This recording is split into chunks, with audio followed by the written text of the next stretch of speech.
So what's up gamers, welcome back to another video. In this video I'll be reviewing this Fanatec X11 Daredevil gaming mouse, which comes at a really low budget and it has an actual gaming sensor in it. So this mouse is basically a ripoff of Logitech G502 and it has the same design, but however it comes at 1/3 of the price of that mouse. So for that price and as a gaming mouse, does this mouse even hold up or not? So let's find out about that in this video. So let's get right into it. First of all, real quick, let's get through the unboxing. Now here's the box, and on the box you guys will see all the information about the mouse, like onboard memory, 16.8 million colors, Pixar 3325 sensors, 8000 dpi, 1000 Hz polling rate, 100 IPS speed, 20 million clicks, and all the other stuff. And inside the box you'll get the mouse itself and an extra set of mouse feet. And you'll also get a card, and I think I forgot, that's like welcome card or something like that, and that's all you'll get in the box. Okay, so as we have unboxing out of the way, let's talk about the build quality. Now this mouse is solidly built and doesn't feel cheap at hand at all. But however, from the pictures I thought the mouse would be a little bigger and heavier, but this mouse is not that big or not that heavy either. I think it's more on the lighter side, especially because I used to use a really heavy mouse. I had to have a little bit of adjusting curve to adjust to this mouse, and now I think this mouse has the optimal weight.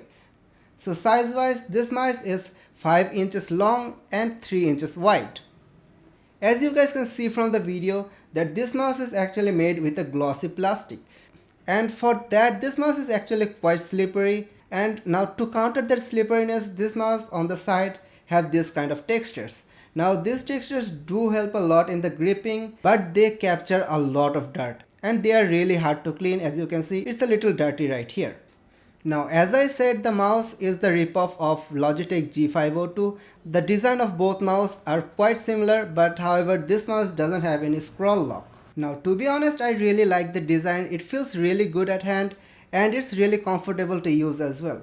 However, for longer sessions like 14 to 16 hours, like I used it for a couple of times, and every time I did that, my hand hurt like hell. I literally had to take painkiller medicines after that because my hand was really hurting. So it's really not that good for long sessions. So I don't think I would recommend this to anyone who uses PC for 14 to 16 hours a day. I don't know who's doing that, but dude, don't do that. That's really unhealthy, but well, what can I say?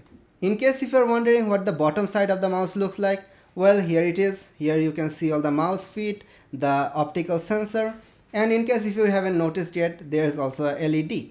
Now this can be controlled with the software. The mouse has 8 buttons on it and 7 of them are actually programmable, and you can like customize them however you want. So that's a really great thing that you won't see in a lot of mice. Now in my experience, I only found 5 buttons to be useful, and here are all the buttons: left click, right click, middle mouse button, forward, backward, DPI plus, DPI minus, and correct me if I'm wrong, I think it's the trigger button. Now I have no idea what this button is useful for. Like even with my long hand, it was quite hard to reach. So I didn't find any reasonable use of this mouse, but if you're a MOBA player, I guess it might be usable for you. But for a FPS player like me, it wasn't too useful to be honest. Now as I said, you can program all the buttons as you want. This mouse also supports macro. Now I'll talk about that in the software section. Now coming to the DPI buttons, here you can see here's DPI plus and minus, and here is the indicator that shows which DPI you're in.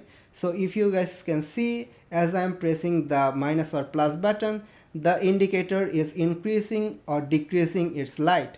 So that will indicate which DPI you're currently using. Now I usually use the lowest DPI, but well, which DPI you'll be using is up to you. And it's really good that there's an indicator which shows which DPI you're in right now. The DPI can go from 200 to 8000 and to 10,000 with the software. I'll talk about that later, but you can go from 200 to 10,000 DPI on this mouse. And the scroll wheel also feels quite nice. It's a little clicky and it does a really good job. Like there isn't much accidental scrolls while using this. And also the scroll wheel has a rubber padding on it, which is obviously a great thing. By the way, so far if you guys are enjoying the video, please consider liking this video and subscribing to the channel. That will mean a lot to me, and let's get back to the video again. Okay, so as we have all that out of the way, let's talk about the gaming. So the mouse comes with a Pixar 3325 sensor, which is actually a low budget gaming sensor. And for the price, I don't think you can even complain. Now this sensor is actually a little old, but it is actually still reliable, and if you guys don't know about Pixart, they make really good and reliable gaming sensors, and the only other gaming sensor that you can get in this budget is Mercury sensor, which comes in Logitech G102 or G203.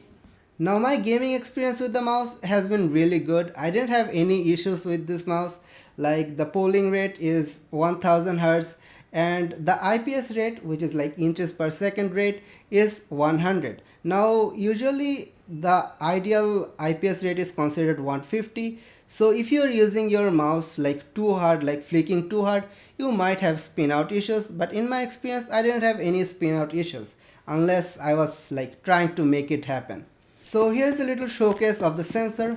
Like you can see, acceleration and deceleration are actually quite good, and as you can see, I'm trying really hard to make this sensor spin out, and it doesn't spin out always, but sometimes it does.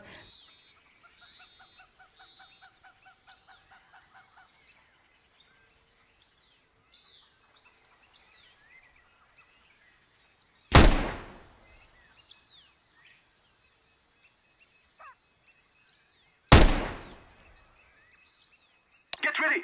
It is going! Now I don't think it will be really possible for you to make it spin out unless you're like flicking too hard or like using your mouse too fast or anything like that. Oh, and also I didn't see any jitters in my experience with the mouse. Now one thing to remember is that a mouse won't make you a pro in any game. And by no means I am a pro. Now if you're into pro gaming and stuff like that and you want to know more about this sensor, I recommend this channel named Mental Out Online, and in some of his videos he shows you guys the like detailed stuff about this Pixar 3325 sensor. So if you guys are into more like pro gaming and stuff, I highly recommend you guys check him out. But to those who just wants to play a game like casually and really wants a solid mouse for gaming, I think I would recommend this mouse. So let's talk about the software now. Now talking about the software, well, this is what the software looks like.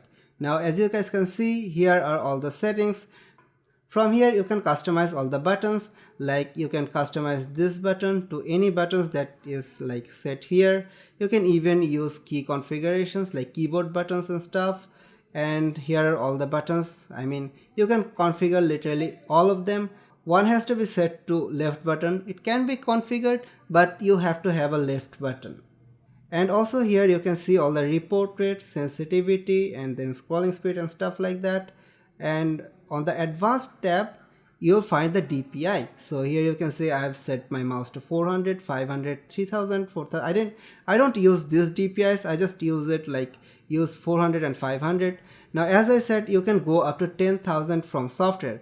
Now I don't know how they are doing that. Like I think it's more like a software kind of thing. And you can go up to 10,000. That's a software upgrade, I would say. I mean, I don't know who is gonna use 10,000 DPI, but you have the option. So here you can customize your LED. I've set it to neon. I mean, it just changes color as you guys could see in the video.